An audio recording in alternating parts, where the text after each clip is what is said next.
చూడండి 11వ చరణం నుంచి 15వ చరణం వరకు చదువుకుందాం. బాధ చేతను ఇనుప కట్ల చేతను బంధింపబడిన వారే చీకటిలోను మరణాంధకారములోను నివాసము చేయ వారి హృదయమును ఆయన ఆయాసము చేత కృంగజేశాను. వారి కూలి ఉండగా సహాయుడు లేకపోయింది. కష్టకాలమందు వారు యెహోవాకు మొర్రబెట్టది. ఆయన వారి ఆపదల నుండి వారిని విడిపించను. వారి కట్లను తెంపి వేసి చీకటిలో నుండి మరణాంధకారములో నుండి వారిని రప్పించెను.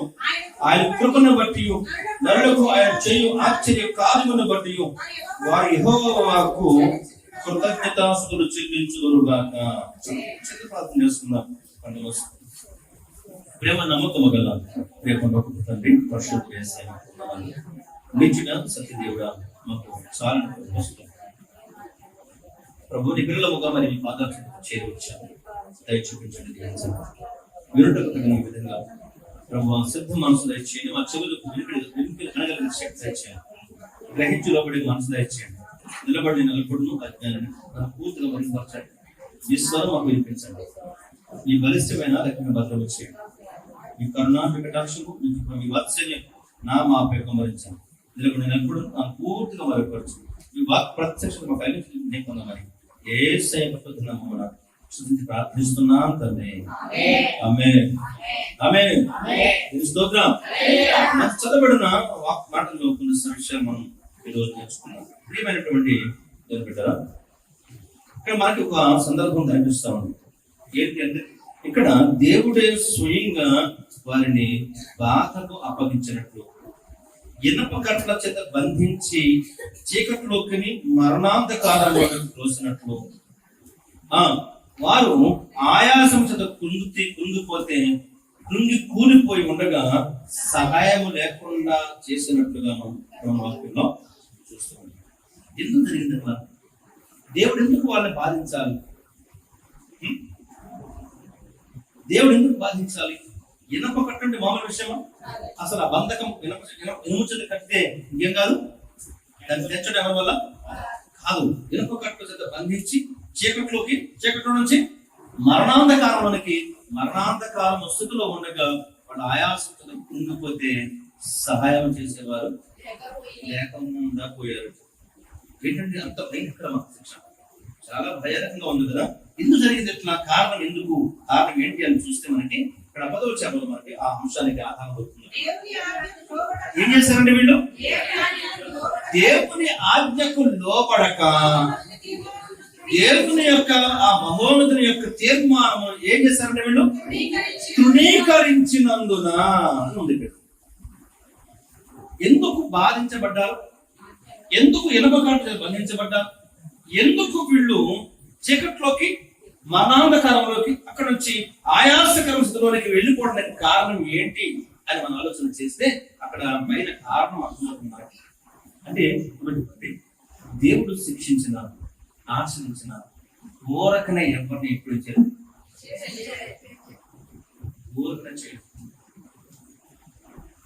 ఓరకనే దేవుడు ఎప్పుడు చేయలేదు. సహజంగా మన పిల్లలకి నిష్కారణంగా అవసరం లేకపోయినా కొన్ని సందర్భాలు డబ్బులు ఇచ్చి, వస్తువులు ఇచ్చి వాళ్ళ జీవితాలు మనం చేస్తుంటాం, నాశనం చేస్తుంటాం, పాడు చేస్తుంటాం. ఎందుకంటే మనం ప్రేమిస్తున్నామని గొప్ప కోసం, మన ప్రేమ ఎలా వ్యక్తపరుస్తుంటాం?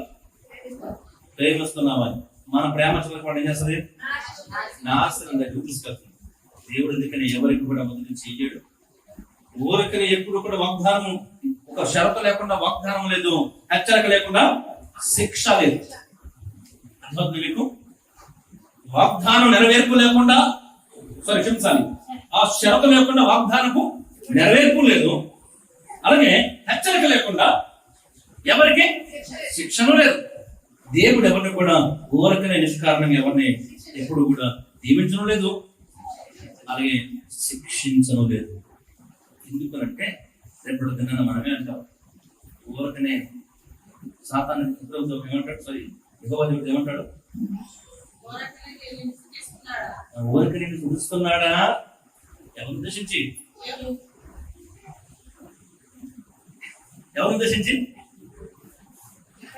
అయిపోయింది, అయిపోయింది చెప్పండి.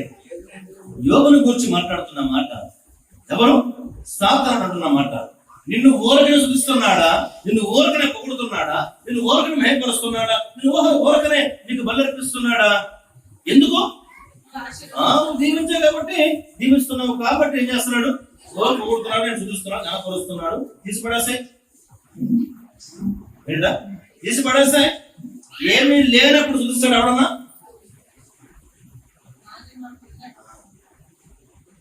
మనం అప్పుడప్పుడు అంటారు ప్రార్థన చేయలేకపోతున్నామండి.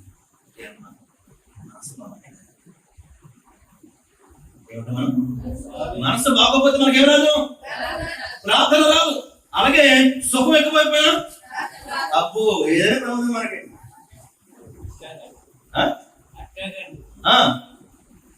గమనించాలి, మనసు బాగోకపోయినా ప్రార్థన రాదాయే, సౌఖ్యం అయిపోయినా ప్రార్థన రాదాయే. ఎందుకు ప్రార్థన చేయబట్టి ప్రార్థన సంవత్సరం ఉన్నది? దాన్ని ఏమంటారంటే అహంకారం కొవ్వు అంటారు. మరి కష్టకాలంలో ప్రార్థన రావట్లేదు. ఏమంటే మనసు బాగు ప్రార్థన ఎప్పుడో ఏదో వాళ్ళని వచ్చింది అని చెప్తున్నారు. కానీ ఇక్కడ గమనించాల్సినట్టుగా యేసు ప్రభువు వారు ఇశ్రాయేలు ప్రజలను బాధించడానికి కారణం. ఎందుకంటే వ్యక్తము వాడని కుమారుడు ఏమవుతాడు? నాశనం అయిపోతాడు. శిక్షించిన కొడుకు ఏమవుతాడు? పాతాళానికి పోతాడు. శిక్షణ లేకపోతే ఏమవుతారు? వీళ్ళు తప్పకుండా దారి తొలగిపోతారు.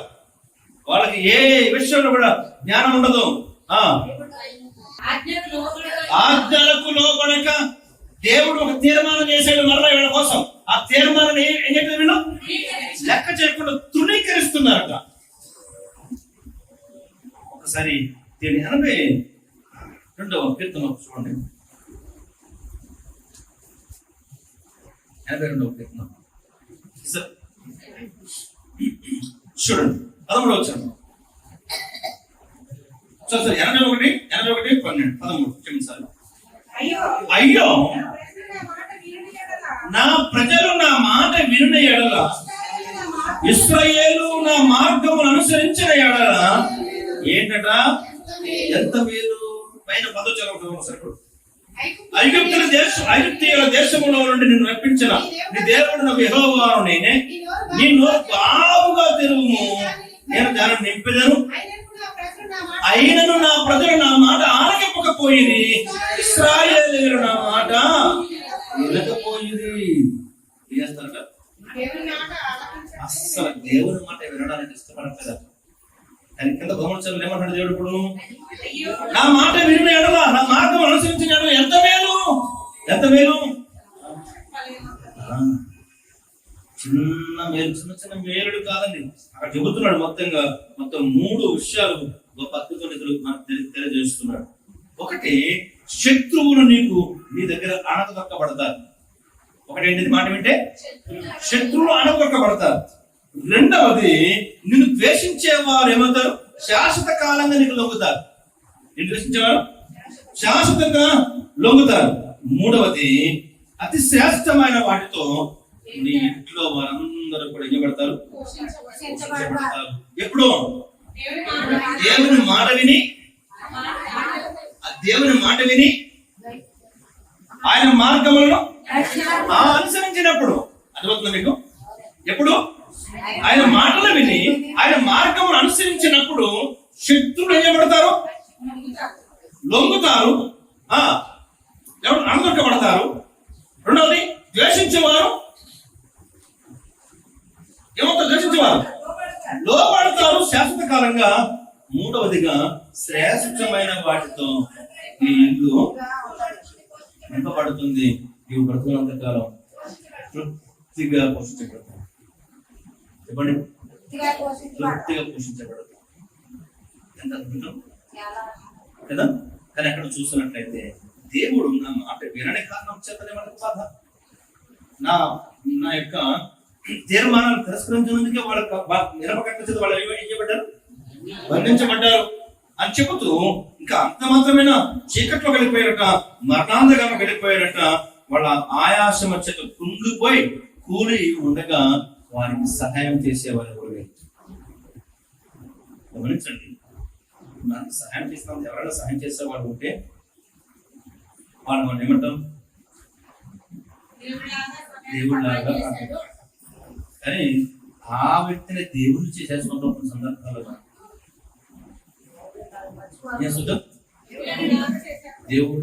దేవుళ్ళగా దేవుడిని చేసేసుకుంటాం. ఎప్పుడైతే ఒక వ్యక్తిని దృష్టిలో దేవుడు అయ్యాడో నువ్వు దేవుని వైపు చూడాల్సిన అవసరం లేకుండా.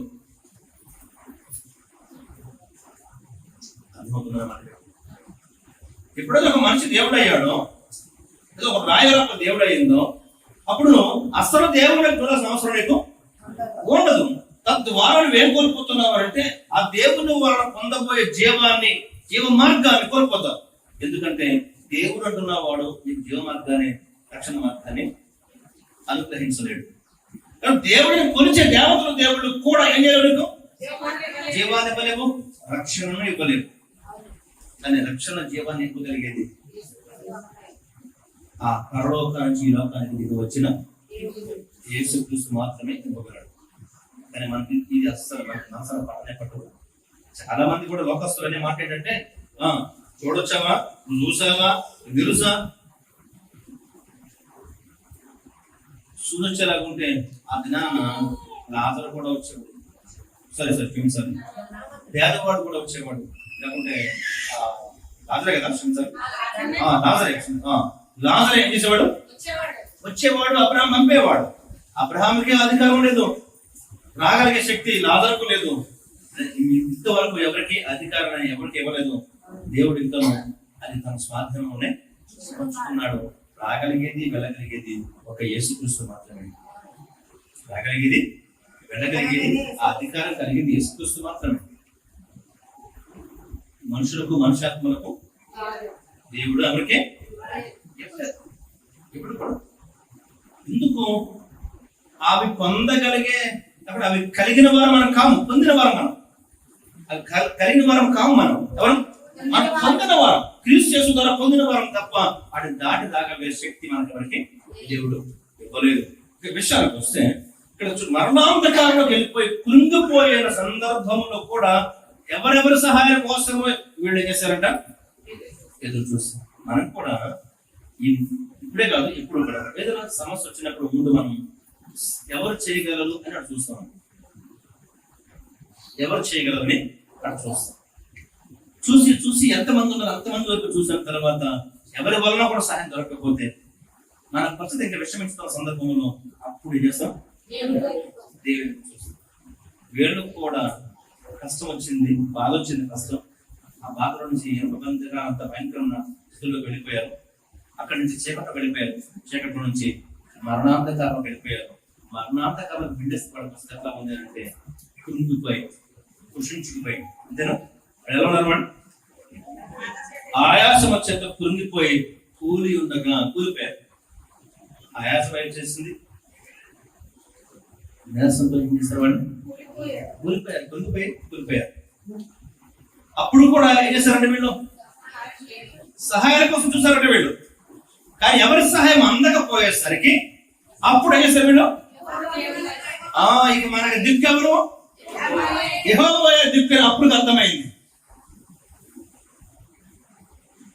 యాకోబు సంతానం కనాను వదిలిపెట్టి ఐగుప్తులోకి వెళ్ళిపోయారు. 75 రోజులు. యోసేపు ఉన్నంత కాలం కూడా వాళ్ళు ఏ కొద్ది లేకుండా కొరత లేకుండా ఆ ఒక్క భక్తుల మూలంగా మిగిలిన 11 కుటుంబాలు, తండ్రి కూడా యోసేపు ఉన్నంత కాలం కష్టం తెలియకుండా, బాధ తెలియకుండా, వ్యాధి తెలియకుండా చాలా రాజ భోజనాలతో వాళ్ళు పోషించబడ్డారు. పరదేశంగా వచ్చిన వాళ్ళు వాస్తవంగా ఎవరు, వాళ్ళు పరదేశులే, బానిసలే. కానీ యోసేపు అనబడుతున్న ఒక దేవుని కుమారుని వలన, దేవుని భక్తుని వలన, దేవుని వాక్యములకు లోబడి జీవించి ఆయన తీర్మానాలకు లోబడి జీవించే వ్యక్తి వలన అబుధేయులైన వారు కూడా ఏమంటారు, చాలా ఉన్నతంగా, మళ్ళీ చిన్నగా కాదు, చాలా ఉన్నతంగా వాళ్ళు పోషించబడ్డారు. రాజభవనంలో రాజ్య బల్ల మీద రాజభోజనం చేస్తారు యోసేపు ఉన్నత కాలక్రమంలో. సమయం వచ్చింది, యోసేపు పిలువబడ్డాడు. ఆ రాజమందిరం నుంచి ఎత్తులేయబడ్డారు. ఐగుప్తులోనే మధ్య మీద బ్రతుకు సాగించాలని ఒక ప్రాంతంలో వాడు స్థిరపరచబడ్డారు. అక్కడే వాడు కొంచెం కొంచెంగా అభివృద్ధి పొందారు. అభివృద్ధి పొంది వాళ్ళే దేశపైకున్నట్టుగా విస్తరించారు. కొంతకాలానికి ఆ దేశంలో స్థానిక సంబంధులు వీటిని గుర్తు పొందిపోతున్నారు. ఇంకా అలా పెరిగిపోతే ఏమవుతుంది, మన మీదకి తిరగబడి మనల్ని బాధ్యత చేసుకొని వాళ్ళు రాజ్యం వేరిన మన మీద ఆశ్చర్యపోకర్లేదని నెమ్మదిగా వాళ్ళ చట్టాలను, బలమైన చట్టాలను, భారమైన చట్టాలను, ఇదిగో ఇనప సంఖ్యల లాంటి చట్టాలను, చీకట్లోనికి మరణాంతకాలు తీసుకుపోయిన రైతున్న చట్టాలను తీసుకురావడం మొదలుపెట్టారు ఐగుప్తు రాజు. కాలక్రమంలో 100 ఏళ్ళు గడిచిపోతా ఉంది. సంవత్సరాలు గడిచే కొద్దీ వీళ్ళ మీద ఆంక్షలు ఏమవుతున్నాయి, గుడుచుకుంటా వస్తూ ఉన్నాయి. చివరికి ఎలాంటి పరిస్థితులు చేసిందంటే మగ పిల్లవాడు అన్నవాడు బ్రతకూడదు అనేటువంటి భయంకరమైన శిక్షలు వాడు చేశారు. ఆ సందర్భం వస్తే తప్ప, అలాంటి కష్టకాలం వస్తే తప్ప దేవుని వైపు వాడు తిరగలేదు. ఎప్పుడైతే యోసేపు మరణించాడో ఆ తర్వాత యోసేపులా నడిపించగలిగేవారు, యోసేపులాగా వారిని ప్రభు వైపు తిప్పగలిగేవారు ఎవరు వచ్చినా కానీ వారి మాట ఎవరి మాట లెక్క చేయకుండా ఇష్టానుసంగా బ్రతికి దేవుడికి వ్యతిరేకంగా లేచిన కారణం చేత తమ గర్భఫలమైన కుమారులను కోల్పోవలసి వస్తూ వచ్చింది. ఎంతమంది కొంతమంది ఇంకా దినాలు వాళ్ళు ఎప్పుడు అనుకుంటారంటే, ఇప్పుడు మన అందరూ మగపిల్లలు కావాలి, మగపిల్లలు కావాలని అర్థం చేస్తున్నాం. కానీ ఆ దినాన ప్రభు నాకు మగపెట్టవచ్చు కావాలి, ఆడబిడ్డలు కావాలి. ఇంకొంతమంది తెలివైనట్టు అసలు పిల్లలే వద్దు అండి ఆయన ప్రార్థన చేసి ఉండొచ్చేమో. ఎందుకంటే మగ పిల్లడు పుడితే వాళ్ళ కళ్ళ ముందు చేస్తారు, చంపేస్తారు, లేకపోతే నదిలో పడేస్తున్నారు. చాలా భయంకరమైనటువంటి శోధన బాధ వాళ్ళు పడుతూ ఉన్నారు అనిపిస్తున్నారు.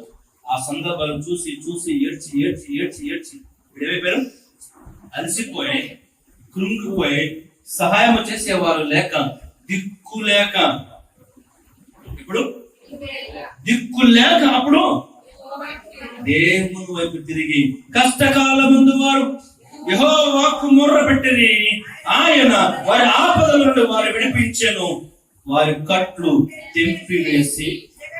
గమనించారు ఇక్కడ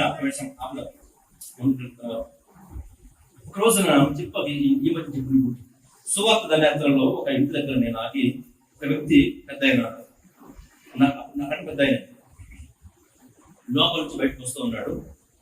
సువార్త పత్రిక ఇద్దామని చెప్పేసి వెళ్ళి సువార్త పత్రిక ఇస్తుంది. ఏంటిది అన్నాడు. సువార్త పత్రిక ఏంటండి, చదవండి, సత్యం తెలుసుకోండి, యేసుక్రీస్తు నమ్మాను అంటే నాకు అవసరం లేదంట. ఎందుకు అవసరం లేదు సార్? మీకు యేసుక్రీస్తు అందరికి అవసరమే, అందరికీ యేసుక్రీస్తు అవసరమే. అందరూ మార్మనసు పొందాలి, రక్షణ పొందాలి, మోక్షాన్ని చేరాలంటే యేసుక్రీస్తు మాత్రమే మార్గము అని అన్నాను. అంటే ఆయన అన్నాడు, నాకు ఏ మార్గం అవసరం లేదు, నాకే కష్టం లేదు, నాకు ఆస్తులు ఉన్నాయి, కార్లు ఉన్నాయి, సుఖాలు ఉన్నాయి, పిల్ల తన కూర్చుని తిన్నా తనకనంత ఆస్తి ఉంది, కనుక నేను ఎవరికి ప్రార్థించాల్సిన అవసరం లేదు, ఎవరిని నమ్ముకోవాల్సిన అవసరం నాకు లేదు, నాకున్న దేవుడు నాకు చాలే అన్నాడు. అలా కాదు సార్, అది కాదు అని చెప్తానంటే నాకేం చెప్పకు, నాకేం చెప్పకు, నా దేవుడు నాకు ఉన్నారంటే నేను మొహమ్మద్ మహాడసని మనం నేను అన్నమాట. ఎంతమంది ఉన్నారు యేసుక్రీస్తు రక్షణకు మార్గం ఆధారం తప్ప రక్షించలేరండి. మీకు ఆస్తి ఉంటే ఉండనివ్వండి, మీ ఆస్తి మీ రక్షణకు అడ్డు కాదు. ఏది రక్షణకు అడ్డం? పాపం అడ్డం. ధనవంతుడికైనా, పేదవాడికైనా, సామంతుడికైనా మోక్షానికి అడ్డం, పరలోకానికి అడ్డం పాపమే గాని మీ డబ్బులు ధనం నష్టం కానే కాదు, అసలు కానే కాదు, అవి నీ అడ్డమే కాదు. ఏ దినాలను పాపని గుర్తించి గ్రహించి మారుమనసు పొంది రక్షణ పొందుతావో, యేసుక్రీస్తు సంతోషాన్ని అంగీకరిస్తావో, ఆ దినాన రక్షణ పొందుతావు. రక్షణ పొందిన దినమున పరలోకానికి వెళ్ళడానికి నీకు మార్గం ఏమవుతుంది? సుఖమం సిద్ధమవుతుంది, మార్గం సరళం చేయబడుతుంది. మోక్షానికి పరలోకానికి వెళ్ళడానికి ఈ మార్గం అంతా సరళం చేయబడి అనుకూలపరచబడుతుంది తప్ప నీ ఆస్తి, నీ ధనం, నీ బలం, నువ్వేవి, నీ జ్ఞానం నువ్వేవి అడ్డేవి కానేక అవి అడ్డుపడదనుకుంటే అవివేకం అవుతున్నాను కదా. కనుక అతని ఉద్దేశం ఏంటంటే ఏమీ లేని వాడు ఎవరు నమ్ముకోవాలి? యేసుక్రీస్తు నమ్ముకోవాలి ఉద్దేశం అతనిది. కానీ యేసుక్రీస్తు ఉద్దేశం ఏంటి? పాపిని అని గుర్తించిన వాడు ప్రతి ఒక్కడు కూడా ఏం చేయాలి? సముద్రాల్లోనూ నదుల్లోనూ అప్పుడు ఏదో పొలంలోనూ ముందు పాపం పోదు. యేసుక్రీస్తు విశ్వాసం ఉంచి మారు మనసు పొంది ఎవరైతే పాపిని గుర్తించి పాప ప్రక్షాళన పొంది పరాచితంతో పశ్చాత్తాప రాచిత పొందితే యేసుక్రీస్తు నామమున యేసుక్రీస్తు రక్తంలో మనకి రక్షణ, లేకుంటే పరలోకానికి మార్గం ఏర్పరచబడుతుంది. అంతేగాని ఎవరి వలన కూడా పేతురున్నాడు ఆకాశము కింద ఇయ్యబడిన నామములలో మరి ఏ నామమున రక్షణ కలగదు. మరి ఏ నామమున? యేసుక్రీస్తు నామము వలన. ఈ నామము వలననే, ఏ నామం? యేసుక్రీస్తు నామము వలననే రక్షణ కలుగును. ఎందుకంటే సర్వ మానవాళి పాప పరిహారం కొరకు రక్తం కచ్చి ప్రాణం పెట్టి సమాధి చేయబడి 3వ దినాన్ని లేచి ఆకాశం ఎత్తబడుతూ వాడు చెప్తాడైనా మళ్ళీ ఇదే రీతిగా వస్తాను, వచ్చి మిమ్మల్ని అందరంటే ఎవరైతే యేసుక్రీస్తు నిజమైన దేవుడిని గ్రహించి రక్షణ పొందుతారో వారందరినీ తనతో పాటుగా పరలోకానికి తీసుకువెళ్తానని ప్రభు వాగ్దానం చేస్తాడు. ఈ మాట చాలా మందికి కోపం వస్తుంది. అంటే మిగిలిన వాళ్ళందరూ పరలోకం వెళదా? దైవత్వం ఉంటే కదా వాళ్ళకి. దైవత్వం యొక్క సర్వపరిపూర్ణత ఎవరిలో ఉందట? చాలా స్పష్టంగా చెప్తున్నమాట. దేవుడు ఎలా ఉండాలి అంటే క్షమించేవాడిగా ఉండాలి, కానీ శిక్షించేవాడిగా, నాశనం చేసేవాడిగా ఉండకూడదు. మరి మీ యేసు నమ్మకపోతే శిక్షిస్తాడు అంటున్నారు కదా. అందుకే నమ్మకమని చెప్పేది. ఈ బుర్రతక్కువ గాడులకి, బుర్రతక్కువ ఈ పందులకి అర్థం కాదు ఏంటంటే ప్రపంచమంతరికి సూర్యుడు అక్కడే, అది సృజించబడింది. ప్రపంచమంతరికి చంద్రుడు అక్కడే, అది సృజించబడింది. మానవాళులందరికీ నివాసం ఇచ్చబడే భూమి ఒకటే. ఏ రంగు వాడైనా, ఏ జాతి వాడైనా, ఏ భాష వాడైనా, ఏ మతం వాడైనా గెలిచే గాలి ఒకటే, తాగే నీరు ఒకటే, తల్లి గర్భంలోకి వచ్చే విధానం ఒకటే, మరణించి గర్భంలో భూగర్భంలో పోయేది ఒకటే. ఇది చూసాను ఇవన్నీ ఎక్కడ చూసిపెట్టినాయంటే ఒకటి ఒకటి ఒకటి ఒకటి ఒకటి.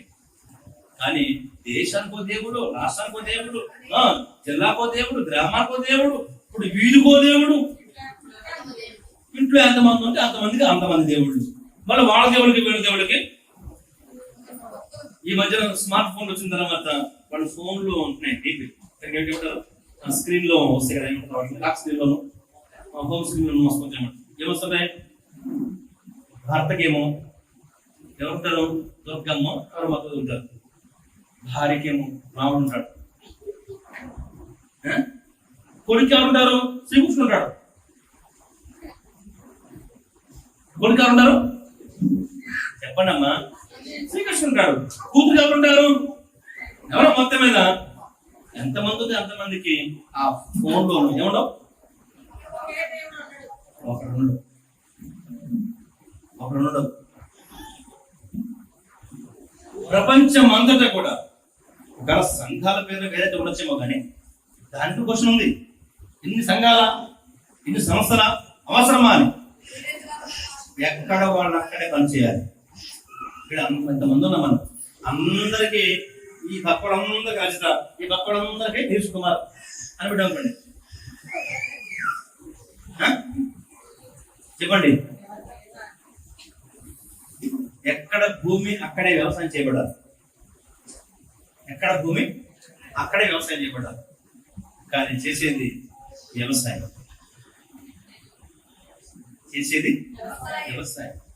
అక్కడ పంట ఒక రకరకాలు ఉండొచ్చేమో, కానీ అది మనిషి మనుగడ కోసం మాత్రమే.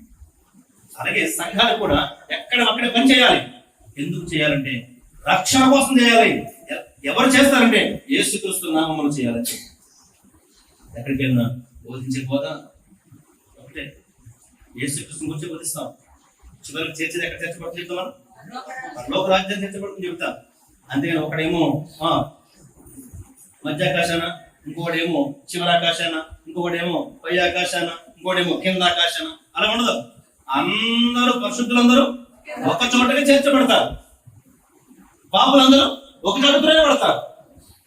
అంతేగాని నీతో రాజ్యం నాతో రాజ్యం, నీ కోసం ఒకటి నా కోసం ఒకటి, రకరకాల చోట్లలో ఎవరు పెడతాడు సొంతంగా ఏం చేసుకుని కట్టేసుకుని వాడు సంబంధించిన వాడు పిలి చేసుకుని వీటి మనం వీటి పిలి చేసుకుంటే భూలోకం రాజ్యాల దైవరాజ్యం ఒకే రాజ్యం. ఇదే రాజ్యం, ఇది దైవరాజ్యం, దేవుని రాజ్యం, ఒకటే రాజ్యం.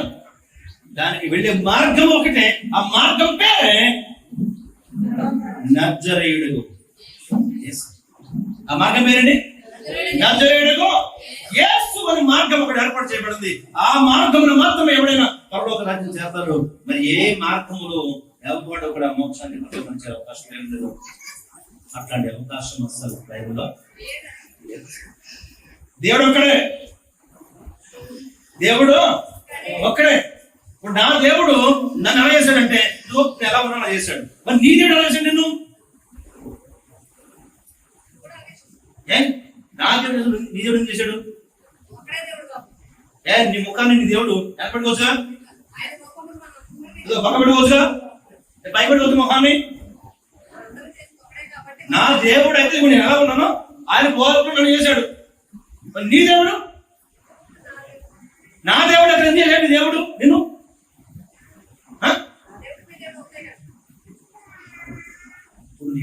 నా దేవుడు అక్కడే. కానీ ఈ ఒక్క దేవుడు దగ్గర రాకముందు మీ దేవుడు ఎవరు? నా దేవుడు ఎవరు చెప్పండి. నేర్పుకున్నాం కదా, నలుగురికి 4 రకాలు. గమనించండి కదా, ఇది ఒకటి ఆలోచన చేస్తే సత్యం బోధపడుతుంది. ఈ సత్యాన్ని ఇశ్రాయేలు ప్రజల ద్వారా ఈ లోకానికి అందించాలన్న ఉద్దేశంతో దేవుడు ఒక జాతిని ఎంచుకుని ఆ జాతికి ఒక వాక్యాన్ని ఇచ్చి లేక ఒక నిబంధన ఇచ్చి ఆజ్ఞలు ఇచ్చి మీరు నడవండిరా బాబు, నాకు తీర్మానం లోపల జీవించండి రా, మిమ్మల్ని దీవిస్తాను, మిమ్మల్ని బట్టి ప్రపంచాన్ని ఆస్వాదిస్తాను సకల జనములు అంటే వీళ్ళు చేసేవారు వెనక లోబడక తీర్మానాన్ని అంగీకరించగా ఇష్టానికి బ్రతుకుతూ ఉంటుంటే అప్పుడు వాళ్ళని ప్రేమించి శిక్షించేవాడే గాని పాపంతో కాదు. దేవుడు ఈ భూమిని పాపంతో శిక్షించింది ఒకసారి, ఎప్పుడు నోవహు కాలంలో మాత్రమే దేవుడు పాపంతో భూమిని శిక్షించాడు. మరొకసారి పాపం తెచ్చుకోబోతున్నాడు. అప్పుడు ఆ పాపం వచ్చినప్పుడు ఎలా శిక్షిస్తాడు? భూమిని అగ్ని చేత. మొదటి భూమిని ఎలా శిక్షించాడు? నీళ్లతో శిక్షించాడు దేవుడు. మళ్ళా రెండవసారి దేవుడు ఈ భూమిని శిక్షించబోతుంది. ఎలా అంటే అగ్నితో శిక్షించబోతున్నాడు. నేలతో శిక్షించినప్పుడు కుటుంబం అన్న రక్షించబడింది. నేలతో శిక్షించినప్పుడు కుటుంబం అన్న రక్షించబడింది. అగ్నితో శిక్షించబడినప్పుడు ఒక్కళ్ళు కూడా మిగలరు. ఒక్కళ్ళు కూడా మిగలరు. అందరూ మొత్తం నాశనం చేయబడతారు. ఆ దినం రాకముందే, ఆ ఒక్క దినం రాకముందే మనం ఏం చేయాలి? మన కట్టలను తెప్పుకోవడానికి, మనం మరణాంధకారం నుంచి బయటకు రావడానికి, ఆ అలసిపోయి చేసి పరిగెత్తి అలసిపోయిన కుంగిపోయిన మన జీవితాలు నిలబెట్టడానికి ఆ దేవాది దేవుడు మన కష్టకాలంలో ఉండగా మన కోసం లోకానికి వచ్చాడు.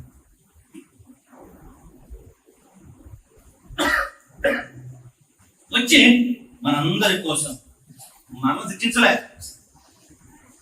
కదా. సహజంగా వచ్చిన దేవుడు అందరూ ఎవరు శిక్షించారు?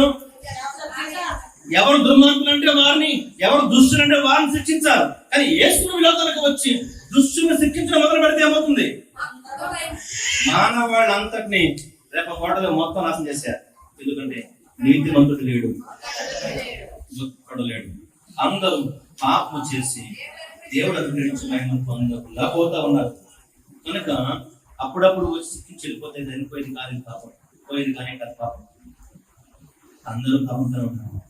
అందరూ అలాగని పాపం చేసేవాళ్ళు పాపని రక్షించలేరు. కనుక దేవుడు పాపము లేని వాడుగా ఈ లోకానికి వచ్చి పాప సంబంధం వంటి వేటిని అందకుండా తన బతినంగా పరిశుద్ధంగా జీవించి తన మనుగడలో, తన జన్మలో, తన మనుగడలో, తన మరణంలో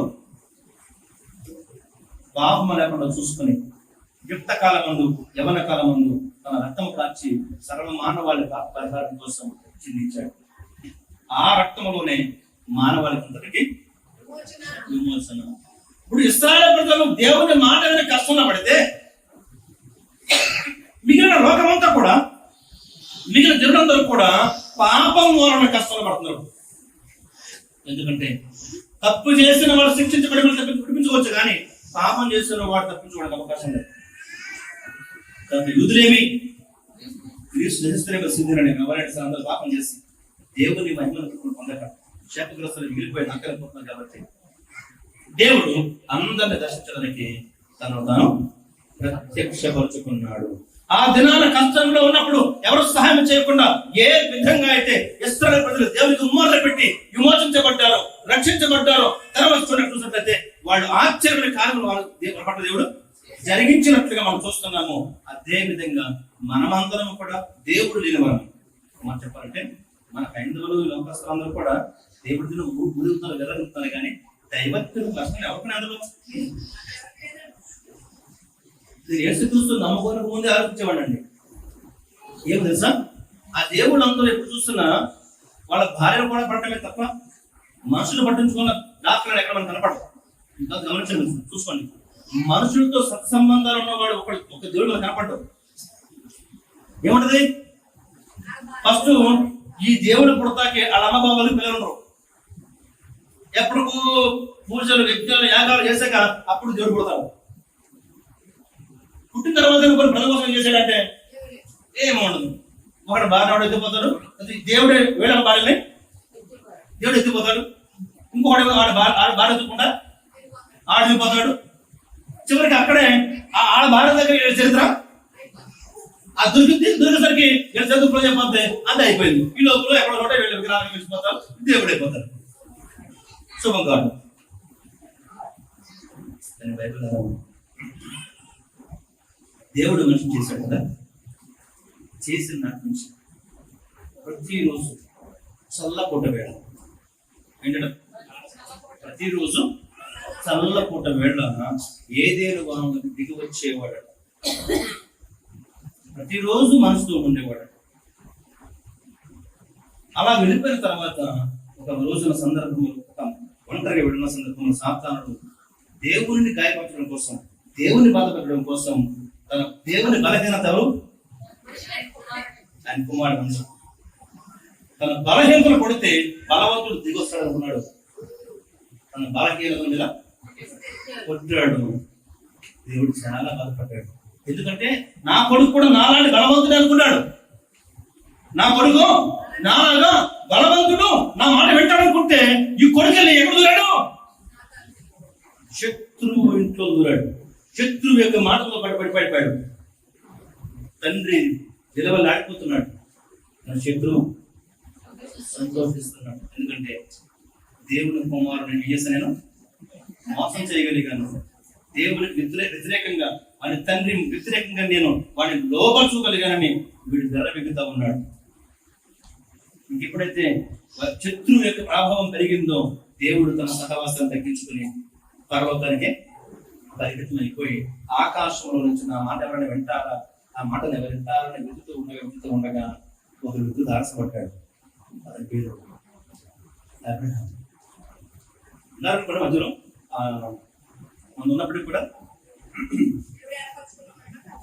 దేవుని మాట విని ఆ మాట ప్రకారంగా లోపడి జీవించగలిగిన మనసున్న వ్యక్తిగా కొన్ని సంవత్సరాల తర్వాత అబ్రహాం కనిపిస్తాడు. అప్పుడు అబ్రహాము మరలా సహవాసం చేయడం మొదలు పెడతాడు.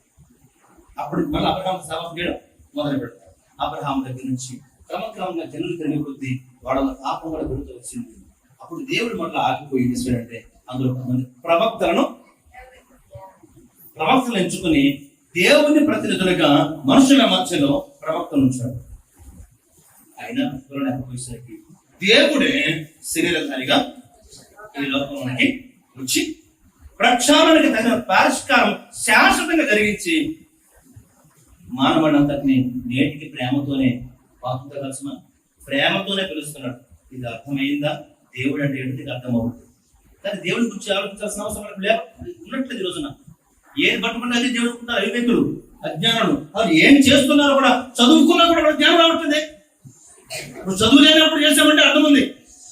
చదువు రానప్పుడు, చదువు లేనప్పుడు, చదువు చేతకానప్పుడు ఏది పడితే చేసేటువంటి అర్థం ఉంది. చదువుకున్నా కూడా, పండితులు కూడా, ఉన్నత విద్య లభించిన వారు కూడా మనుషులు చేతి పనులనే మొక్కుతున్నారు అని అంటే వాళ్ళు ఏమనాలి? చదువుకున్న జ్ఞానహీనులు అనాలి, మూర్ఖులు అనాలి, బుద్ధిహీనులు అనాలి. ఎందుకంటే చిన్న మాట, ఎందుకంటే ఇది కూడా ఎవరైనా ఇంట్లో వెళ్తుంది పనిది, ఇంట్లో పెడతారు. నేను ఎవరు వింటారు దాన్ని బయటపడు. తన కొడుకు సాగిలపడిన తండ్రి ఎవడం ఉన్నాడా?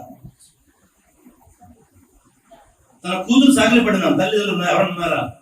తన కొడుకు నుంచుంటే కొడుకు నన్ను దీవించాలని ఆయన, కూతురు నన్ను దీవించని కొడుకు కాళ్ళ మీద పడిన తల్లిదండ్రులు, కూతురు కాళ్ళ మీద పడిన తల్లిదండ్రులు ఉన్నారా?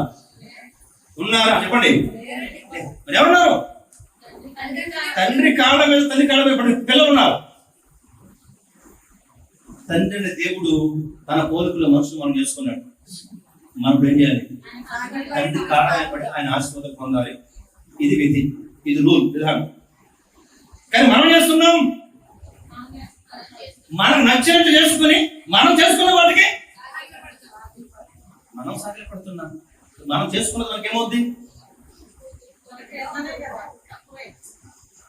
అంతే కదా, మనకేమవుతుంది? మన కిందనే అది నీ బుద్ధిలో నుంచి, నీ తెలుగులో నుంచి, నీ ఆలోచన వచ్చిన విగ్రహం. అది దైవరూపంలో కావచ్చేమో, అది నీకేమవుతుంది?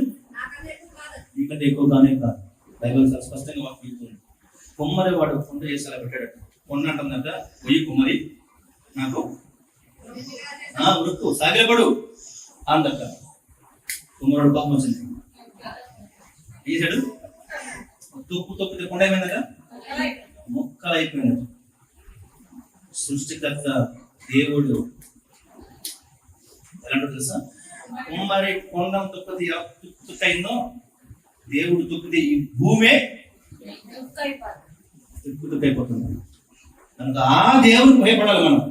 మనం చేసుకున్న వాడి కాదు. ఏ దేవుడిని చేశాడో, ఏ దేవుడిని సృజించాడో, ఏ దేవుడిని కోసం మహిళ వదిలిపెట్టి ఈ లోకానికి వచ్చి రక్తం కలిసి ప్రాణం పెట్టి నీ తండ్రిని, నీ ప్రభువును, నీ దేవుడు అని చెబుతున్నాడో ఆ దేవుడికి భయపడి లోపడి జీవించినట్లయితే రక్షించబడతావు. లేకపోతే ఒక రోజున దుఃఖపడతావు. కీర్తన 2 ఉన్నది, ఇనప దండము చేత మట్టి పాత్రలను పగలగొట్టినట్లు. ఎలాగ? ఇనప దండము చేత మట్టి పాత్రలను పగలగొట్టినట్లు. ఎలా ఉండదు? మామూలు కథ కొడితేనే ఏమవుతుంది? ఈ మధ్య కొంతమంది పెడత కొట్టారు. కొట్టారా? ఈ మధ్య ఈ వారంలో పెట్టారు. మేము ముట్టేవాళ్ళం. కొట్టగల దెబ్బకి ఏమైంది? పగిలిపోయి ముక్కలు పడేది. మేము చిన్నప్పుడు కొట్టేసేవాళ్ళు, ఏరుకుంటే ఒక్కోసారి డబ్బు దొరుకుతుంది అనేసి కొండ మీద దొరికి డబ్బులను పరిగెత్తి తీరా చేయడం కలిగి వెళ్ళి చూసుకుంటే ఏముండే ఈ చేతిలో కొండ పెంకులు. చాలా బాధేసేది. ఎందుకు? ఊరందరిని పోగేసేవాళ్ళం. గమనించండి, మట్టి కొండ లాంటి మన బతుకులను మహిమాన్వితమైన జీవితంగా మార్చడానికి మహిమాన్వితులైన దేవుడు మహిళలోకి వేధించి మనిషి అని నిన్న దేవుడు జ్ఞాపకం తీసుకున్నాడు. వింటివా మేలు పొందుతాం, వినకపోతేవా ఇదిగో మరణాంధకారంలోకి వెళ్ళిపోతాం. ఎందుకంటే దేవుడు కాదు నేను చేసిన మరణాంధకారం పెట్టేది నీ పాపం, నీ అవిధేయత, నీ తిరస్కారం నిన్ను మరణాంధకారంలోకి నెట్టేస్తుంది. దేవుడిని ఎక్కడంటే ఎప్పుడు కూడా దేవుడు ఎవరిని ఎప్పుడు శిక్షించడం, మనం చేసిన క్రియలే అందుకు కారణం అవుతాయి. బొరలో కాలేజీకి బొర అవుతుంది, పెంటలో కాలేజీకి పెంట అవుతుంది, మంచినీళ్ళు కాలేజీకి శుభ్రం అవుతుంది. అది ముచ్చలు కాలు పెడితే ముచ్చలు అనుకుంటాయి. అనే కదా, నువ్వు ఎక్కడ పెడుతున్నావు కాదు, నీ ఉదయం ఎక్కడ పెడుతున్నావు, నీ ఆలోచన ఎక్కడ పెడుతున్నావు, నీ తలంపులు ఎక్కడ పెడుతున్నావు, నీ ఉద్దేశం ఎక్కడ పెడుతున్నావు, ఒకసారి ఆలోచన చేసినట్లయితే నువ్వు పెట్టే స్థలమే నీ గతిని స్థితిని నిర్ణయిస్తుంది. ఆచరణ తర్వాత నువ్వేం ఆలోచిస్తున్నావో, ఏం చేస్తున్నావో అదే నీ జీవితాన్ని నిర్దేశిస్తుంది, నిర్ణయిస్తుంది. నీ ప్రతిఫలం ఏంటని.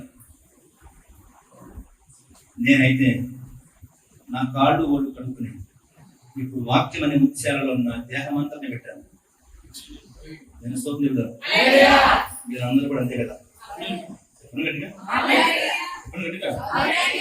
అవును కదా?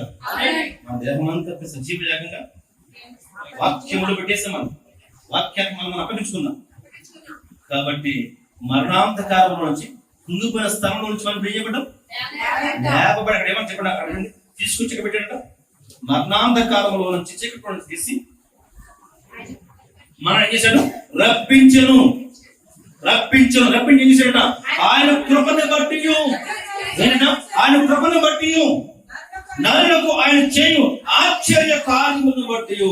ఎప్పుడైతే వాళ్ళు దేవుని దగ్గర తిరిగి వాళ్ళ కష్టకాలంలో తిరుగుబడిన సమయంలో దేవుని దగ్గర మొరపెట్టుకున్నారో, ప్రార్థించుకున్నారో, బ్రతమాలుకున్నారో, దేవుడు మరలా వాళ్ళ కట్టలు తీసేశాడు, వాళ్ళ బాధలు తీసేశాడు, మరణాంధకారుడు నడిపించేశాడు, బయట తీసుకొచ్చేసి ఆయన కృపను బట్టి వాళ్ళ జీవితాల్లో మరలా ఏం దేవుడు ఆశ్చర్య కార్యాలు చేయడం మళ్ళీ మొదలు పెట్టాడు దేవుడు. తెలుసుకుంటున్నాడు ఆయన మారట్లే. ఆయన ఇప్పుడు విన్నేసి శుభ్రత ఎన్నో అర్థం ఉంటామాట. నేను అర్థ కూర్చుని వారిని నేను ఎంత మాత్రమో త్రోసిపెట్టు. ఎన్నిసార్లు ఇదే 107వ కీర్తనలో ఈ కష్టకాలములు అనే సందర్భాల్లో 5-6 సార్లు ఉంటుంది. సుమారు 6 సార్లు ఉంది. 6 సార్లు కూడా ఏం చేశారు? పడిపోయిన దాని కారణంగా ఆ పాపాలను శిక్షగా వాళ్ళ మీద శిక్ష వస్తే ఆ శిక్ష కాలంలో తప్పించేవాడు, రక్షించేవాడు ఎవరు లేకపోతే మరలా తిరిగి యెహోవా దేవుని దగ్గరకు వచ్చి కష్టకాలంలో మొరపెట్టుకుంటే వారి ఆపద నుంచి వారిని దేవుడు తీసుకొచ్చాడు, విడిపిస్తూ, తప్పిస్తూ, రక్షిస్తూ, కాపాడుతూ, విమోచిస్తూ వచ్చాడు. రక్షించడం, ఆశ్చర్యకారాలు జరిగించడం, మరలా వాళ్ళు దీవించబడ్డం, మరలా పాపలు పడిపోవడం, ఇట్లా జరుగుతూ వస్తూ ఉంటుంటే అట్లా ఉండొద్దు అని, అలా ఉండకూడదని దేవుడు చేసంటే ఒకే ఒక పరిష్కారం దేవుడు చేశాడు. ఆ పరిష్కారం పేరే అడుగు. ఒకే ఒక్కసారి పరిష్కారం, మాటికి లేదు, మాటికి లేదు, ఒకేసారి పరిష్కారం. నమ్మి వెంబడించావా నీ జీవితం ఇంకా ఆశ్చర్యకార్యాలతో ఎండిపోతా ఉంటుంది. నీ జీవితకాలం అంతా మహాకృపను బట్టి, ఆ దేవాలయ బట్టి తిరుగుతూనే ఉంటారు. అర్థమవుతుందా? కాబట్టి ప్రేమింటారు యేసు ప్రభువు మనం చూసింది చీకట్లో ఉన్న వారికి వెలుగు ఇవ్వడానికి, మరణాంధకారపు లోయలో ఉన్న వారిని విమోచించడానికి మనిషి కుమారుడిలో కనుక చూస్తున్నాం. గమనించండి, మన మరణాంధకారంలో ఉన్న, శాపంలో, పాపంలో ఉన్న కనుక దాన్ని విడిపించడానికి ఒకే ఒక మార్గంగా దేవుడు నియమించిన వ్యక్తి ఎవరంటే యేసుక్రీస్తు ప్రభువు మాత్రమే. అందుకనే ఎవరో కూడా మన కోసం మరణించిన వారు ఎవరు కనపడదు మనకి కనిపించడం అంటాం. నాకు చాలా బాధగా ఉంది, చాలా కష్టంగా ఉంది అని అంటే మీరిద్దరు నీకు ఒక వ్యక్తి వచ్చాడు, నాకు ఎంతో మనసంతా బాగోలేదు, కష్టంగా ఉంది అంటే మనం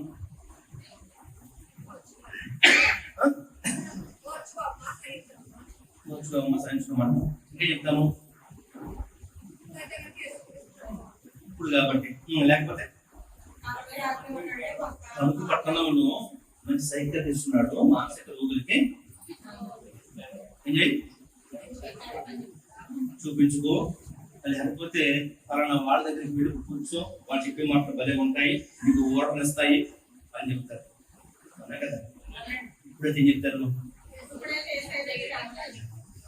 ఎందుకంటే ఒకనాడు నువ్వు అలాగే బాధలు, మానసిక రుగ్మతలు, కష్టంలో, దుఃఖంలో, వ్యాధులను, వ్యధలో నీకున్న ఆ సమస్యలను పరిష్కరించుకునే లేక దిక్కులేని స్థితిలో ఉన్నప్పుడు ఎవరో ఒక సహోదరుడు వచ్చి ప్రభుత్వం చెప్పిన తర్వాత ప్రభు దగ్గరకు వచ్చి ఆయన మాటలను బట్టి, వాక్యాన్ని బట్టి, ప్రార్థన బట్టి అద్భుతమైన విమోచన పొంది ఈ రోజు ఎలా ఉన్నావు?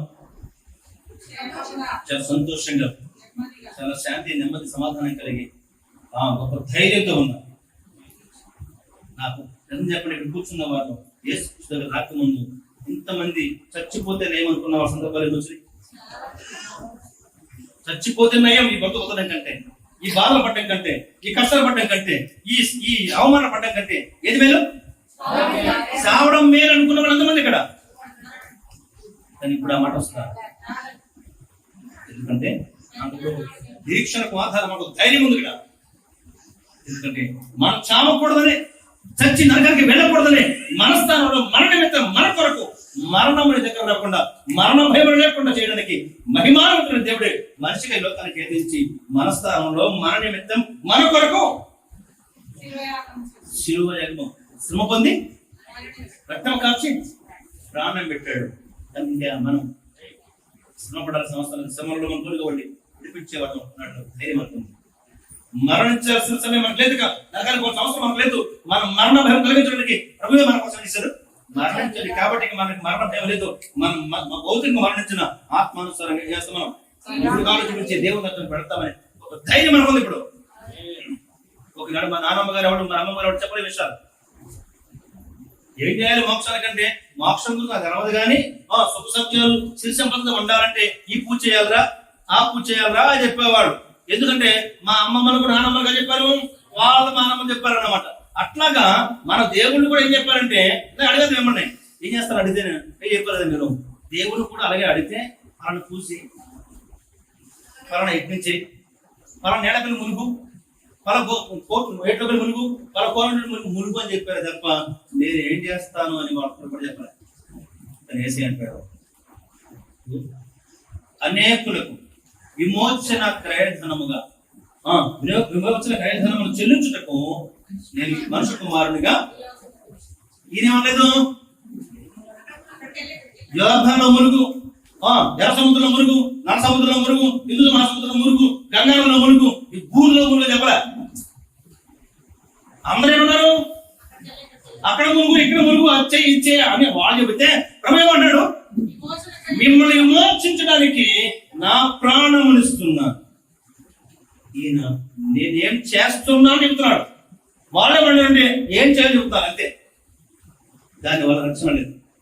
దేని వల్ల ఉందంటే నీ కోసం తన సమస్తాన్ని ధారపోసిన క్రీస్తు వల్లనే మనకి అందరికీ ఉంది, రక్షణ ఉంది, ఆశీర్వాదం ఉంది, సంతోషం ఉంది, సమాధానం ఉంది, శాంతి ఉంది, మరణాంతకాలకు భయం నుంచి విడుదల ఉంది.